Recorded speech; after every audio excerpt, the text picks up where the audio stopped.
I'm from Australia. Anybody one day want to go to Australia? It's such a cool place.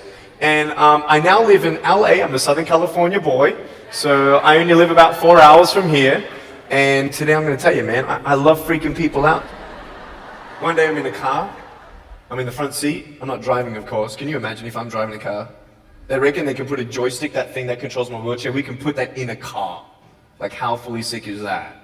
Like, imagine if I get pulled over by the cops. Can I have your driver's license, please? Yeah, but it's over there, you're gonna have to get it. Imagine if I'm in big trouble. Put your hands up! Get out of your car! So I'm in the front passenger seat, we're at the traffic lights, and this car comes up next to us, and this girl's looking at me. And I'm looking at her, she's looking at me, I'm looking at her, she's looking at me, I'm looking at her. All she sees is my head, right? She has no idea that I have no arms, no legs. So I'm thinking, cool. I'm gonna freak you out. So I get the seatbelt in my mouth and I loosen it like this so then I can freely move. And she's looking at me like, why are you eating your seatbelt? So I pull it, the belt is loose, I can move. Now she's looking at me, full 100% attention and focus. And just imagine all you see is my head, all right? You might want to put up your hand up to your face to cut off the rest of my body, all right? So you can really see the effect. So just, that's it, exactly. Here we go, ready? I just did this.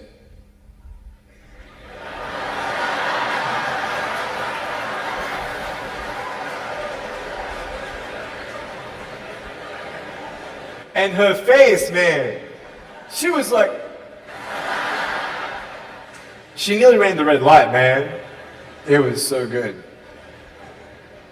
My parents always said, Nick, you don't know what you can achieve until you try it. And the doctors looked at me and said, he's not going to walk, he's not going to go to school, he's not going to do anything in his life. And then my parents, they just loved me like crazy and said, you got to try. Try this, try that, try this, try that. And I'm thinking sometimes like, Mom and Dad, you're crazy, man. I have no arms, no legs. How would I ever be able to do this or do that? But they encouraged me and they loved me. And as human beings, we're waiting for stuff like that. We all want love. Everybody say love. Very good. We all want love. And I went to school and I wanted to be cool. You go to school and you want to be accepted, and so you see these guys and you're like, oh man, everyone swears like every third sentence, F this and F that and F and this and F. Like what? Like they think they're cool, and so I'm thinking, man, maybe I need to be like them to be cool. And then you compare each other with how we look, and I wish I was smarter, I wish I was taller, I wish I was shorter, I wish I was more popular, I wish I did this, I wish I didn't have that. I wish my life was different. That was me when I was about 8 years old. I looked at myself and I looked at everybody else, and everyone else had more than me. And I'm asking, why? Why me? Have you ever asked the why me questions, but get nowhere? If I had no answers from the doctors, and if I had no answers from my parents, I still have a choice every day in my life to keep going or give up. You see this book up here? This is my favorite book in the whole wide world. This is my favorite book, the Bible. And here I am.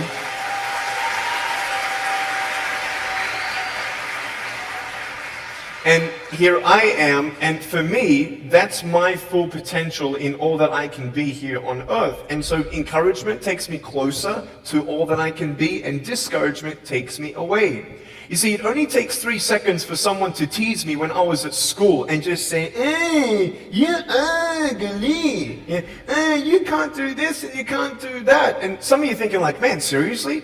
You had kids picking on you? Like, how heartless are those kids? Picking on me with no limbs, like you would probably say, well, I'm not that bad. I wouldn't pick on a kid with no limbs. Well, why would you pick on anyone? Well, because it's fun, it's just culture. Okay, we'll get to that. But for me facing all that stuff, I'm getting these seeds. Everybody say seeds, S-E-E-D-S, seeds. Have you seen the pictures of the sequoia reds up here in California? These huge trees, like some of the trunks could be as nearly big as this room. I've seen those photos where they've actually dug out a tunnel in a trunk of a tree. You can drive a full-size SUV right through it. That all started with a little seed. If you leave a seed of lies in your heart and in your mind and you don't know the truth, if you don't know the truth, you will die with the lie.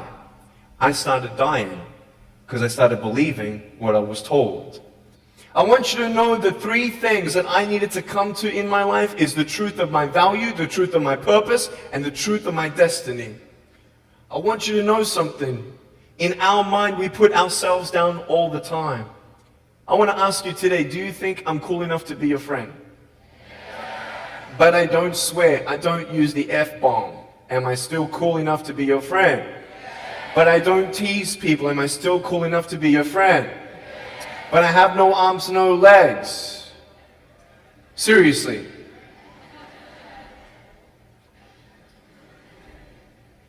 You would be my friend even though I have no arms, no legs. So you're telling me it actually doesn't matter, right?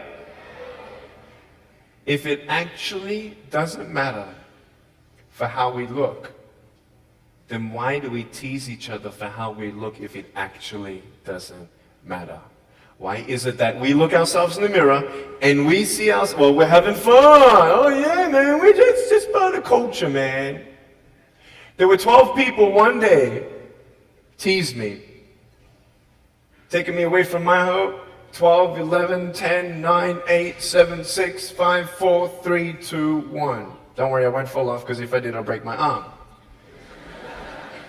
But 12 people teased me one day, and I can put a pretty brave face on, but cry on the inside. For real. Oh, it doesn't hurt. Yeah, it hurts. There was this one bully. I became his target for 3 weeks. And every time I go by him, I was 13, he was 17. I was in my chair. I'm only 4'9" in my other chair, my old chair. He's like 6 something, so he's huge, right? So I'm looking up at him, and every time I go by him, he's like, hey, there's Nick. He has no... And you can imagine what he said. And I'm like, what's his problem, man?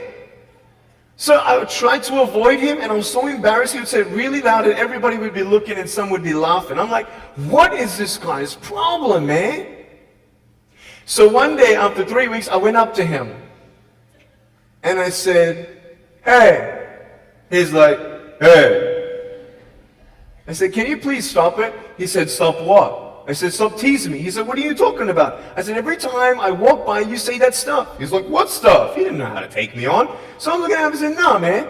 Every time I walk by, you say exactly this, and I want you to stop. I forgive you, but stop it. He's like, oh, is that hurting you? Now I could have said, nah.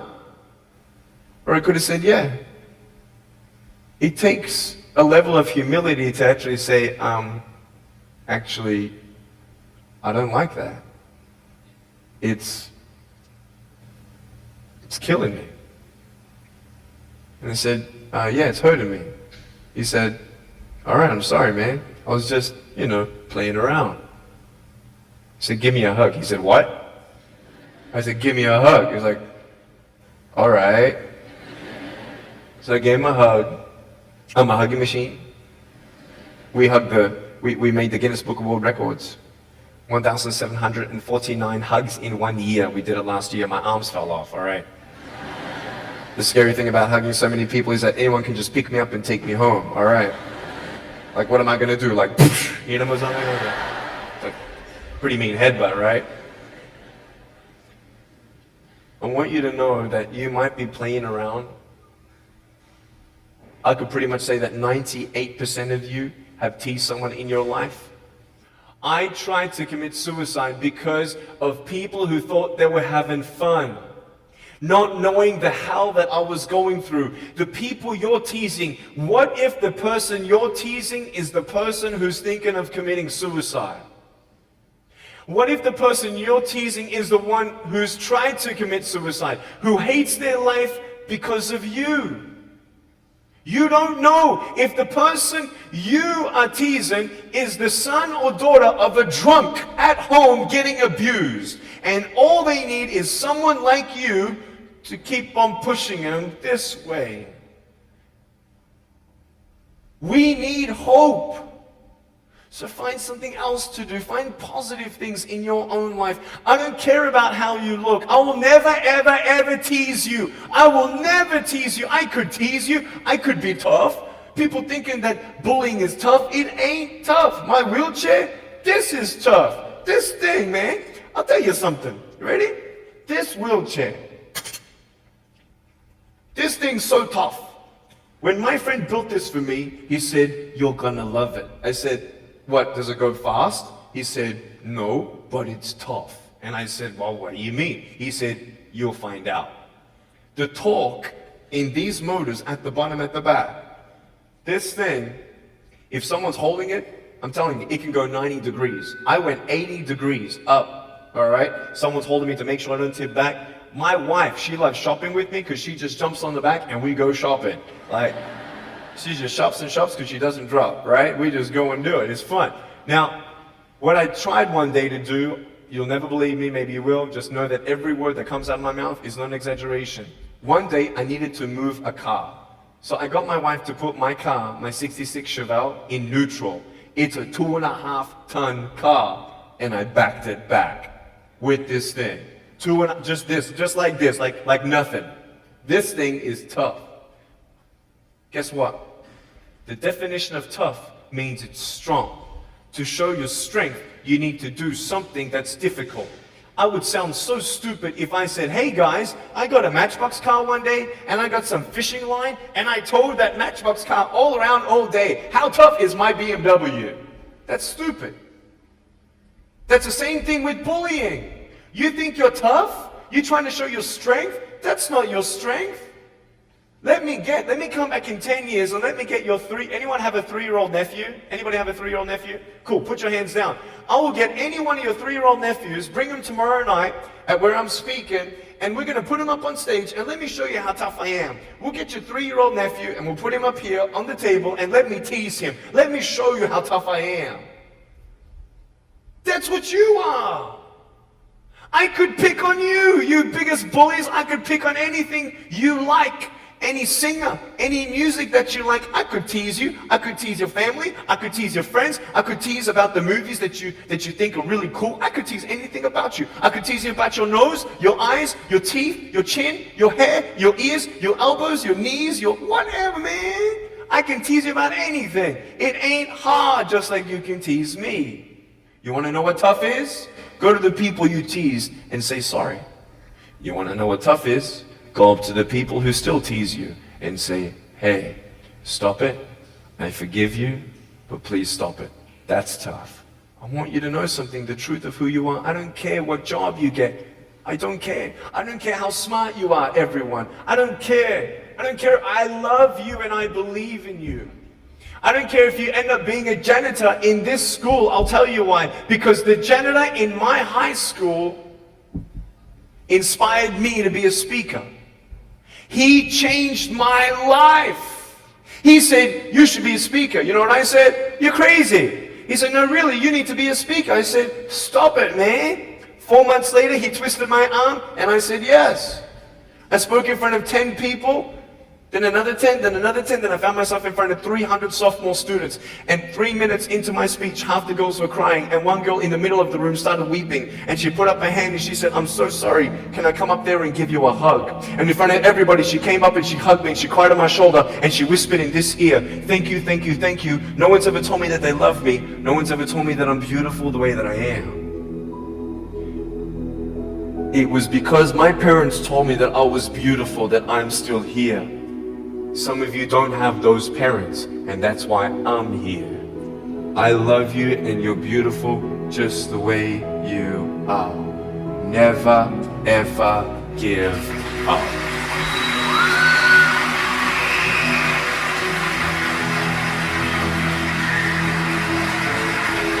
How many schools do you think that I spoke to actually stopped bullying altogether? Okay. Whoever said 1, you were correct. 1 school out of 600, I got a letter from the headmaster, and he said, "Nick, you forever changed our school, blah, blah, blah. We haven't seen any bullies pick on anybody for 8 months straight. We don't know what happened, but in the best words that I can describe, there's just a new thought in the air that it just ain't cool anymore. It just ain't cool. I want to ask you, what are you going to do? Are you going to continue on? At the risk of knowing that in each section, this section right here, 5 people are already trying to commit suicide. That section there, 5 people. When you extrapolate it out, what if the person you're teasing